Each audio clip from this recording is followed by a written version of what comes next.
تعویل وہ طرف چلتی ہوئی ایک اور بات کر دوں ابھی کہ اذ حضر یعقوب الموت، اب یہ حضرت یعقوب علیہ السلام کی موت پر نص ہے کہ جب حضرت یعقوب علیہ السلام پہ موت آئی یہ نص ہے، اور نص کا انکار کفر ہوا کرتا ہے۔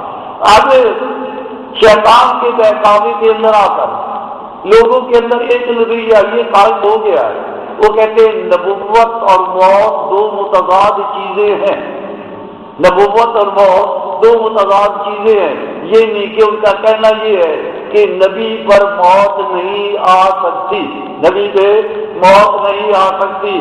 اب یہ دیکھیے وہ اس آیت کریمہ کے منکر ہیں، اور یہ نفس ہے، نفس کا منکر جو ہوتا ہے وہ کافر ہوتا ہے، نفس واحد کوئی بھی ہو۔ آج دیکھنا یہ ہے کہ یہ نظریہ، اس نظریے کا بانی کون ہے؟ شیخ عبدالحق محدث دہلوی رحمہ اللہ نے مدارج النبوت کے اندر یہ لکھا ہے، یہ باب وفات نبی صلی اللہ علیہ وسلم کے تحت لکھا ہے کہ بعض منافقانی گفتند کہ اگر محمد پیغمبر بودے وفات نہ یافتے، سب سے پہلے منافقین نے یہ نعرہ لگایا تھا کہ اگر یہ محمد صلی اللہ علیہ وسلم پیغمبر ہوتا تو اس سے موت نہ آتی۔ تو اب اس عقیدے کا بانی کون ہے؟ منافق ہے۔ اس عقیدے کے بانی کون ہے؟ منافق ہے۔ تو لہذا اب دوسری بات یہ ہے، کہتے ہیں نہیں جی نہیں، ہم موت کا شرع سے موت کا انکار نہیں کرتے، ہم تو یہ کہتے ہیں کہ روح نکلی لیکن فوراً واپس کر دی جاتی ہے، ایک سیکنڈ کے لیے یہ شرط پوری کرنے کے لیے اللہ پاک جو ہے روح کا خروج کرتا ہے، اس کے بعد لوٹا دیتا ہے۔ اور اس سلسلے میں ایک روایت پیش کی جاتی ہے کہ وہ روایت ہے کتاب الاعتقاد البیہقی کے اندر، امام البیہقی نے جو ہے کتاب الاعتقاد کے اندر یہ روایت بیان کی ہے کہ الانبیاء بعد ما قبض ردت الیہم ارواحہم، یعنی انبیاء پہ جب موت آتی ہے ان کی روح قبض کی جاتی ہے، اس کے بعد فوراً وہ روح کو واپس کر دیا جاتا ہے، فوراً واپس کر دیا جاتا ہے۔ سامنے وہ طرف اب یہ دیکھیے یہ نظریہ بھی قرآن کے خلاف ہے، کئی بار آپ سماعت فرما چکے ہیں، پھر یاد آنے کے لیے آگے آ جائیے۔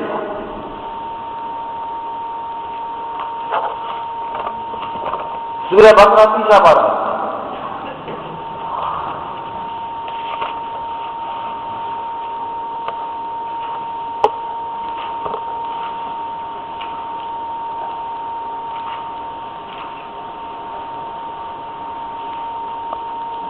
یہ آیت نمبر ہے 259، سوا 59 ہے۔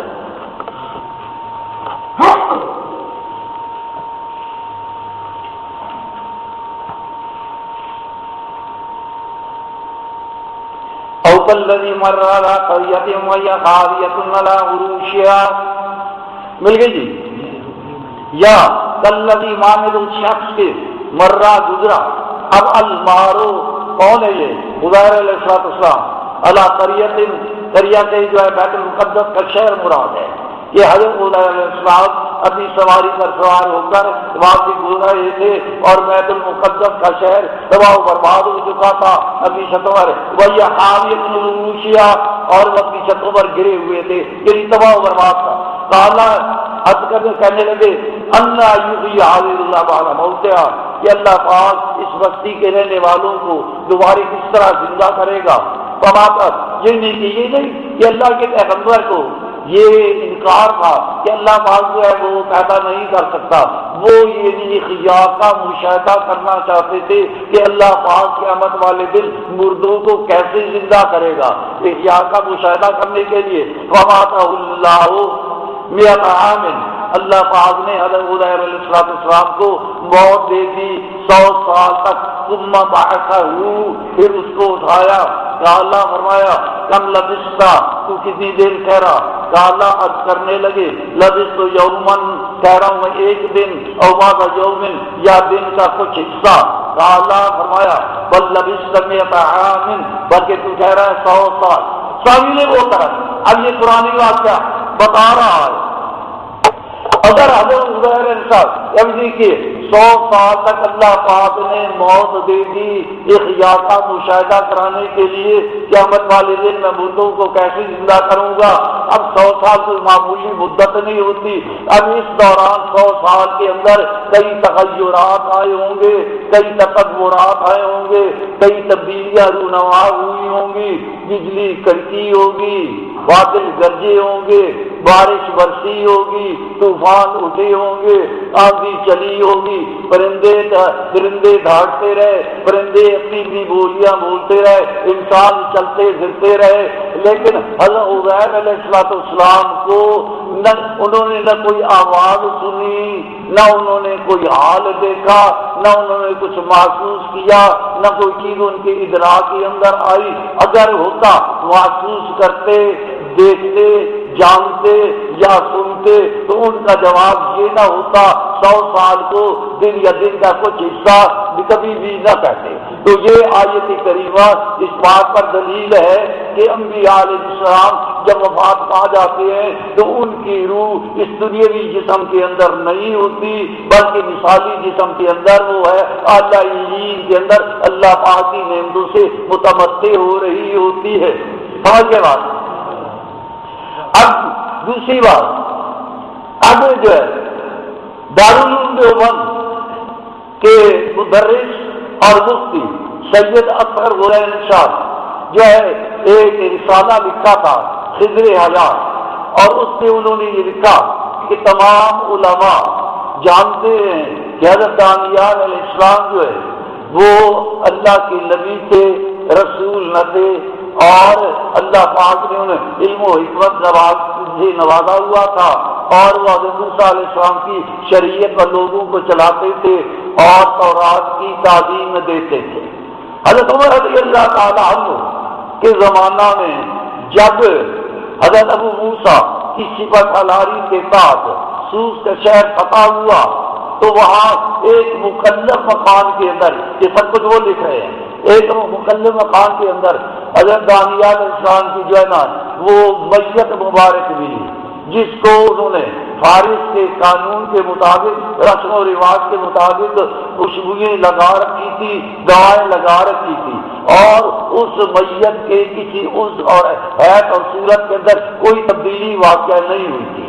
یہ حال حضرت نے جو ہے نا وہ لکھا ابو موسیٰ رضی اللہ تعالیٰ عنہ نے حضرت عمر رضی اللہ تعالیٰ عنہ سے لکھا کہ یہ واقعہ ہوا ہے، ہم کیا کریں. حضرت عمر رضی اللہ تعالیٰ عنہ نے انہیں جواب دیا کہ ایک کے پتوں اور خوشبودار پانی سے اس کو غسل دو، کفن پہناؤ، نماز جنازہ پڑھو اور دفن کر دو. جب یہ ہوئی حضرت موسیٰ رضی اللہ تعالیٰ عنہ نے کہ انہوں نے غسل دیا، کفن پہنایا، سب صحابہ نے مل کر ان کی نماز جنازہ پڑھی اور نہر کے کنارے پر انہیں دفن کر دیا اور نہر کا پانی ادھر بہا دیا تاکہ یہ لوگ پھر نہ نکالیں. اب یہ دیکھیے اس میں غور و فکر کیجیے، یہ کون ہے؟ دارالعلوم دیوبند کے مدرس ہیں اور مفتی ہیں، وہ یہ واقعہ نقل کر رہے ہیں. اب یہ واقعہ بتا رہا ہے کہ حضرت عمر رضی اللہ تعالیٰ عنہ، حضرت موسیٰ رضی اللہ تعالیٰ عنہ اور باقی سارے صحابہ جو اس وقت موجود تھے ان کا عقیدہ یہ نہیں تھا کہ یہ انبیاء وفات پانے کے بعد ان کی روحیں لوٹ آتی ہیں اور ان کے دنیاوی جسموں کے اندر ہوتی ہیں. اگر ان کا یہ عقیدہ ہوتا کہ اندر ہوتی تھی تو وہ تو زندہ تھے، وہ کبھی بھی دفن نہ کرتے. ان کا دفن کرنا، غسل دینا، کفن دینا اور انہیں دفن کر دینا، نماز جنازہ پڑھنا، یہ سارے اعمال، یہ سارے امور دلیل اس بات کے حضرت عمر کا عقیدہ بھی، ابو موسیٰ اشعری کا عقیدہ بھی اور اس کا سارے صحابہ کا عقیدہ بھی اور جو تابعین ان کے ساتھ شامل تھے ان کا عقیدہ بھی یہ نہیں تھا کہ پیغمبر کے جسم کے اندر ان کی روح مبارک ہوتی ہے، ورنہ وہ کبھی بھی دفن نہ کرتے. اگر اس نظریے کو مانا جائے تو پھر تو الزام عائد ہوگا حضرت عمر رضی اللہ تعالیٰ کی ذات پر بھی، ابو موسیٰ عشری کی ذات پر بھی باقی سارے صحابہ میں انہوں نے جو ہے زندہ پیغمبر کو دفن کر دیا، اور زندہ کو دفن کرنا حرام، زندہ آدمی کو دفن کرنا صحیح حرام ہے، فرے سے حرام ہے۔ پھر اگر یہ نظریہ تسلیم کیا جائے تو یہ کہتے ہیں، اور اس روایت کو تسلیم کیا جائے یہ جو کہتے ہیں پیش کرتے ہیں، تو پھر تو ان تمام اغراض پر یہ الزام آئے گا، بہتان آئے گا کہ انہوں نے پیغمبر زندہ پیغمبر کو دفن کر دیا، گویا کہ انہوں نے صحابہ اکرام رضوان اللہ تعالی علیہ اجمعین کو مشرکین مکہ کی صف میں کھڑا کر دیا، جیسے کہ وہ اپنی لڑکیوں کو زندہ درگور کرتے ہوئے زندہ درگور کر دیتے تھے۔ اور قرآن مجید میں وَإِذَا الْمَوْءُودَةُ سُئِلَتْ، جبکہ زندہ درگور ہونے والی لڑکیوں سے پوچھا جائے، ان کو دفن کرنے والوں سے پوچھا جائے گا ان کا کیا قصور تھا، ان کو کیوں کیا۔ تو اب اگر یہ نظریہ تسلیم کیا جائے تو پھر تو ان پر الزام آتا ہے، ان کا شمار جو ہے مشرکین مکہ کے ساتھ ہو جاتا ہے، اور ان کو الزام عائد ہوتا ہے انہوں نے زندہ پیغمبر کو دفن کر دیا۔ تو یہ سارا واقعہ بتا رہا ہے کہ ان کا عقیدہ یہ نہیں تھا کہ مرنے کے بعد روح جو ہوتی ہے ان کے دنیاوی جسموں کے اندر ہوتی ہے، بلکہ وہ مثالی جسموں کے ساتھ ہوتی ہے، اور اعلی علیین کے اندر ہوتی ہے، قبر شریف کے اندر نہیں ہوتی۔ تھوڑے سے آگے چلیے تاکہ مسئلہ ہوا لے بات سمجھ آ رہی ہے؟ کیوں جی قاری صاحب؟ ہاں آپ ان لوگوں میں سے آئے نا، اس لیے آپ کو مخاطب کر رہا ہوں۔ ہاں جی، اب یہ دیکھیے نبی علیہ السلام کم ہو تو یہ تیر والے تھے، اور ان کی تکفیر کم ہوئی۔ ایک قول یہ ہے کہ بدھ کی شب کو ہوئی ہے، اور دوسرا قول یہ ہے کہ نہیں، منگلوار کے دن جو ہے دوپہر کے بعد ہوئی ہے۔ بہرحال منگل ہو یا بدھ ہو، وفات ہوئی پیر کو اور تقریر ہو رہی ہے منگل اور بدھ کو، درمیان میں کتنے گھنٹے گزر گئے، اور ان کا عقیدہ یہ ہے کہ روح نکلنے کے بعد فوری طور پر لوٹا دی جاتی ہے۔ تو اس کا معنی یہ ہوگا کہ نبی علیہ السلام کے اندر روح لوٹ آئی تھی، لیکن اس کے باوجود صحابہ اکرام رضوان اللہ تعالی اجمعین نے جو ہے نبی علیہ السلام کو زندہ درگور کر دیا۔ بات سمجھ آئی کہ نہیں؟ ان پر کچھ ذات پہ الزام آئے گا، لہذا یہ سارے حقائق نیگیٹو فیکٹس یہ بتا رہے ہیں کہ یہ جو کچھ بیان کیا جاتا ہے، جو نظریات پیش کیے جاتے ہیں اور جو دلائل دیے جاتے ہیں، یہ بے بنیاد ہے اور باطل۔ بات سمجھے نہیں سمجھے؟ یہ دیکھیے ایک اور بات یاد کرو، ہدایت جو فقہ کی کتاب ہے اور کتاب الجنائز کے اندر نبی علیہ السلام کے بارے میں لکھا ہے، هو اليوم كما وضع، کہ آج بھی نبی علیہ السلام اسی طرح ہے جس طرح صحابہ اکرام رضوان اللہ تعالی اجمعین نے ان کو قبر شریف کے اندر رکھا تھا۔ آئیے دیکھیے کس حال میں رکھا تھا، دفن کیا تھا بلا روح، کیونکہ زندہ کو دفن کرنا تو حرام ہے، بلا روح رکھا تھا، روح نہیں تھی، یہ نہیں کہ ان کی میت مبارک تھی اس کو قبر کے اندر رکھا کہ روح نہیں تھی، اور دوسری کہ جس طرح تر و تازہ اس وقت تھے آج بھی اسی طرح ان کی میت مبارک اسی طرح تر و تازہ ہے، کیونکہ اللہ پاک نے جو ہے نا ان اللہ حرم علی الارض ان تاکل الاجساد الانبیاء، اللہ پاک نے زمین پر انبیاء علیہ السلام کے جسموں کو کھانا حرام کرا دیا ہے۔ وہ اسی لیے جس طرح تر و تازہ تھے، صحیح سالم تھی، اسی طرح اب بھی اپنی قبر شریف کے اندر موجود ہے، بلا روح بھی ہے اور تر و تازہ بھی ہے، بلا روح بھی ہے اور تر و تازہ بھی ہے۔ سامنے وہ طرف اگر اس روایت کو ایمانداری کے ساتھ پیش کیا جاتا تو انہیں یہ مغالطہ نہ لگتا اور یہ وہ عقیدہ نہ لاتے۔ اب یہ دیکھیے پوری روایت اس طرح ہے کہ الانبیاء بعد ما قبض ردت ارواحهم الیہم، آگے فرمایا فہم احیاء عند ربہم کالشہداء، یہ پوری عبارت ہے۔ اس روایت کی پوری عبارت ہے۔ اب یہ دیکھیے آخری حصہ جو ہے وَهُمْ أَحْيَاءٌ عِنْدَ رَبِّهِمْ، لہذا وہ زندہ ہے، مگر کہاں زندہ ہے؟ عند ربهم زندہ ہے، عند ربهم زندہ ہے۔ جس طرح رسول اعظم کی آیت کریمہ وَلَا تَحْسَبَنَّ الَّذِينَ قُتِلُوا فِي سَبِيلِ اللَّهِ أَمْوَاتًا بَلْ أَحْيَاءٌ عِنْدَ رَبِّهِمْ يُرْزَقُونَ، عِنْدَ رَبِّهِمْ يُرْزَقُونَ۔ اگر ایمانداری کے ساتھ اس روایت پہ غور کیا جاتا اور اسے پیش کیا جاتا تو یہ نظریہ قائم نہ کرتے۔ تو اب کہاں زندہ ہے؟ پہلا عند ربهم، عند ربهم۔ اب ان کا ایک مناظر اس نے بڑا شاطر تھا اور اس نے اپنی شطارت کا مظاہرہ کرتے ہوئے یہ کہہ دیا او جی قبر جو ہے، قبر بھی جو ہے یہ بھی عند ربهم ہے، قبر بھی عند ربهم ہے۔ تو میں اس کا کئی بار آپریشن کر چکا ہوں، پھر کی یہ دیتا ہوں کیونکہ کچھ حدیث کوئی آواز لیبل تشریف لاتے ہیں تاکہ ان کے اندر بھی بات آ جائے۔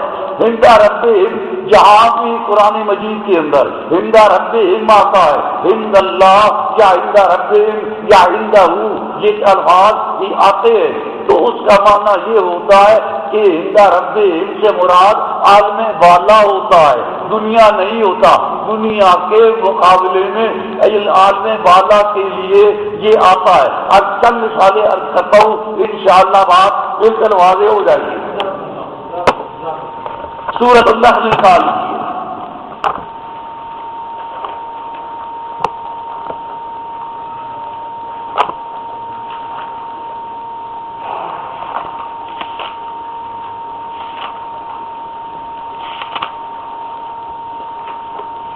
آیت نمبر ہے 95 سوائے 307۔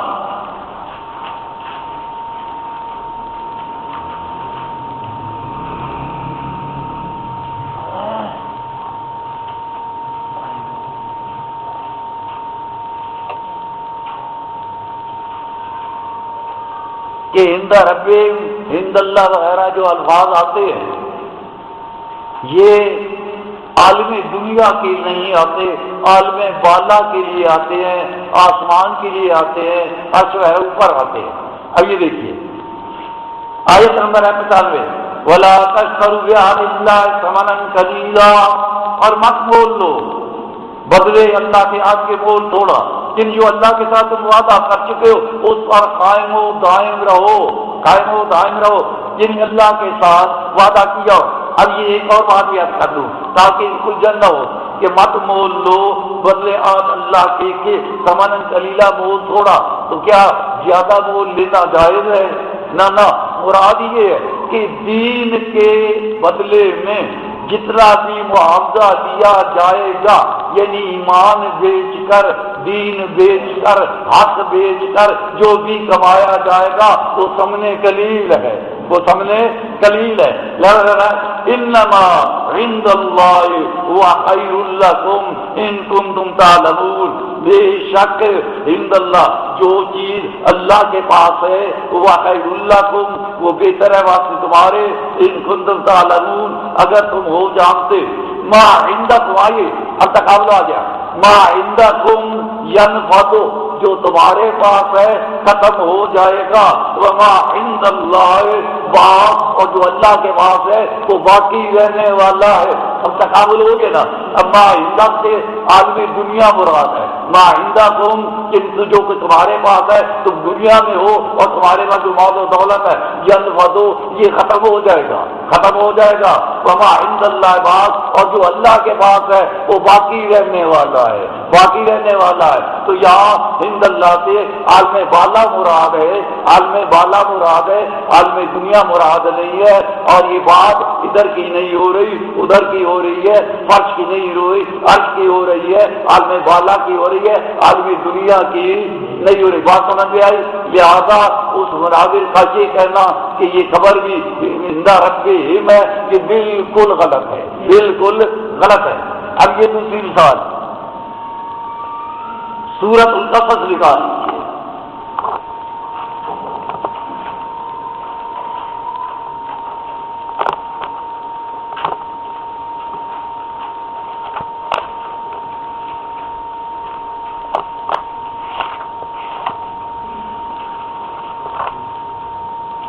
سورۃ القصص اور آیت نمبر ہے 60، صفحہ 546۔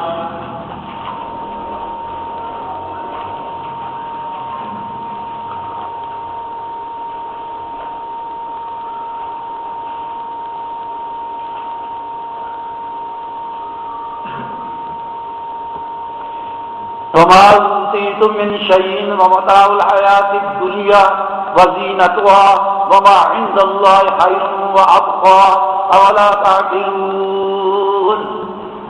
مل گئی ہے وما أوتيتم من شيء، اور جو کچھ بھی تم دیے گئے ہو کوئی چیز، ومتاع الحیات الدنیا، یہ دنیاوی ساز و سامان ہے، وزینتها، اور اس کی آرائش ہے، اس کی زوائش ہے، وما عند اللہ خیر وابقیٰ، اور جو اللہ کے پاس ہے وہ بہتر ہے اور باقی رہنے والا ہے۔ اولا تعقلون، کیا تم اس بات کو نہیں سمجھتے؟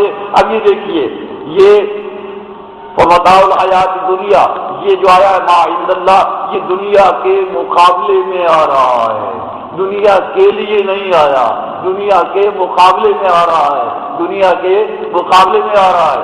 لہذا اس مناظر کا یہ کہنا کہ قبر شریف بھی ہے وہ بھی ہندہ رتی بالکل غلط ہے، نقلاً بھی غلط ہے اور عقلاً بھی غلط ہے۔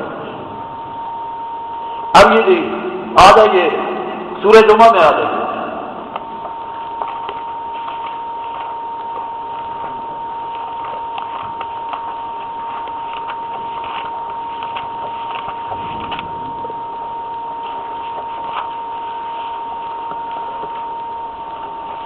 آخری آیت 11، آیت نمبر 11، سوا ہے 774۔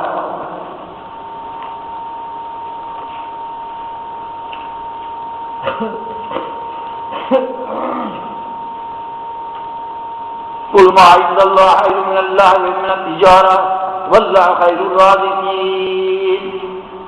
مل گئے جی؟ قل کہو ما عند اللہ، جو اللہ کے پاس ہے، خیر بہتر ہے، من اللہ من التجارہ، تجارت اور کھیل تماشے سے۔ اب کھیل تماشا تجارت دنیاوی چیز ہے، ہند اللہ یہ دنیا کے مقابلے میں آیا ہے، دنیا کے لیے نہیں آیا، عالم دنیا کے لیے نہیں آیا، عالم بالا کے لیے، دنیا کے مقابلے میں عالم بالا کے لیے آیا۔ آئیے جی سبق کی طرف آ جائیے، کوئی بات کلیئر ہوئی نہیں ہوئی؟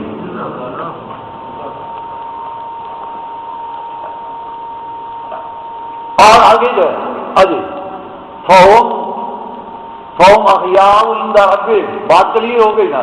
آگے کالشہداء، مزید تشریح کی، یہ نہیں ان کی وہ کیسے زندہ ہے جس طرح شہداء زندہ ہے، کالشہداء جس طرح شہداء زندہ ہے، یعنی انبیاء علیہ تسلیمات کی زندگی کیسی زندگانی ہے، دنیاوی زندگانی نہیں، برزخی زندگانی ہے، کیسی زندگانی ہے جس سے شہداء کی زندگانی ہے۔ اور شہداء کے بارے میں اب 12 سن چکے ہیں کہ جب یہ آیت اتری تھی وَلَا تَحْسَبَنَّ الَّذِينَ قُتِلُوا فِي سَبِيلِ اللَّهِ أَمْوَاتًا بَلْ أَحْيَاءٌ عِندَ رَبِّهِمْ يُرْزَقُونَ۔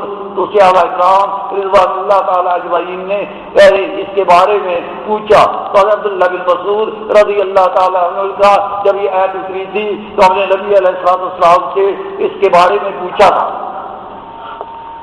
اس کے بارے میں پوچھا تھا تو انہوں نے فرمایا تھا ارواحهم فی اجواف طیر خضر لها صنادیل معلقۃ بالعرش، معلقۃ بالعرش، کہ شہداء کی روحوں کو سبز پرندوں کے اجواف کے اندر ڈال دیا جاتا ہے۔ لا ان کا ڈیرا کہاں ہے، ان کا بسیرا کہاں، لا قنادیل ان کے لیے قندیلیں ہیں، کہاں ہیں کہاں ہے؟ فیصل مسجد کے چھت کے ساتھ لٹک رہی ہیں یا سینٹ کے چھت کے ساتھ لٹک رہی ہیں، پارلیمنٹ ہاؤس کی چھت کے ساتھ لٹک رہی ہیں، معلقۃ بالعرش اللہ کے عرش کے نیچے لٹک رہی ہیں۔ اللہ کا عرش کہاں ہے؟ اوپر ہے، اوپر ہے نا۔ اب یہ دیکھیں کہ یہ کہاں معلقۃ بالعرش تصرف من الجنت حیث شاءت، جنت میں جہاں مرضی ہے یہ گھومتے پھرتے ہیں اور کھاتے پیتے ہیں، کھاتے پیتے ہیں، اور پھر جو ہے نا وہاں پہ چل جائے پھر وہی جو اپنے ٹھکانے پہ الى قنادیل، قنادیل کی طرف واپس آ جاتے ہیں۔ اللہ پاک اوپر سے پوچھتا ہے کہ میرے راستے میں جان قربان کرنے والوں، هل تشتهون شیئا، کیا تمہیں مزید بھی کسی چیز کی ضرورت ہے؟ تو وہ کہتے ہیں اللہ کہ ہمیں معاوض صحیح ونصرف من الجنت شیئا شئنا، کہ اللہ پاک ہمیں اور کس چیز کی ضرورت ہے؟ جنت میں جہاں سے مرضی ہے ہم کھا پی رہے ہیں۔ اللہ پاک 3 مرتبہ سوال کرتا ہے، جب یہ دیکھتے ہیں کہ اللہ پاک نہیں چھوڑتا تو وہ مطالبہ کرتے ہیں کہ رب نریدو ان ترد ارواحنا فی اجسادنا حتی نقتل فی سبیلک مرۃ اخری۔ اللہ پاک اگر ممکن ہے تو ہماری روحوں کو ہمارے دنیاوی جسموں کے اندر لوٹا دے کہ ایک بار پھر تیرے راستے میں جہاد کر کے، لڑ کے، قتال کر کے ہم جو ہے یہ مزہ جو اس وقت آیا تھا پھر حاصل کر لیں۔ تو اس وقت جب اللہ دیکھے گا فلما رأى ليس لهم حاجة تركوا، کہ کسی مزید چیز کی ضرورت نہیں ہے، چھوڑ دیے جائیں گے۔ اب یہ جملہ سعادہ کبھی بتا رہا ہے کہ ان کی روحیں مثالی اجسام کے اندر ہیں، مثالی اجسام کے اندر ہے، اس لیے وہ خواہش کریں گے، دعا کریں گے کہ اللہ پاک ہمارے اصلی جسموں کے اندر، دنیاوی جسموں کے اندر، اجسامی منصریہ کے اندر ہماری ارواح کو لوٹا دے تاکہ ایک دفعہ پھر ہم تیرے راستے میں لڑ کر اپنی جان قربان کریں۔ تو آگے جو ہے تو یہ تشریح موجود ہے کہ انبیاء صاحب کس طرح زندہ ہے، شہداء جس طرح شہید زندہ ہے، شہید کہاں زندہ ہے، اوپر زندہ ہے، برزخ میں زندہ ہے، دنیا کے اندر زندہ نہیں، قبر کے اندر زندہ نہیں، اسی طرح انبیاء علیہ السلام تسلیمات بھی جو زندہ ہے ان کی دنیاوی زندگانی نہیں، برزخی زندگانی ہے، وہاں زندہ ہے، وہاں زندہ ہے قبر شریف کے اندر محمد رسول اللہ صلی اللہ علیہ وسلم یہاں زندہ نہیں ہے۔ بات سمجھ میں آئی کہ نہیں؟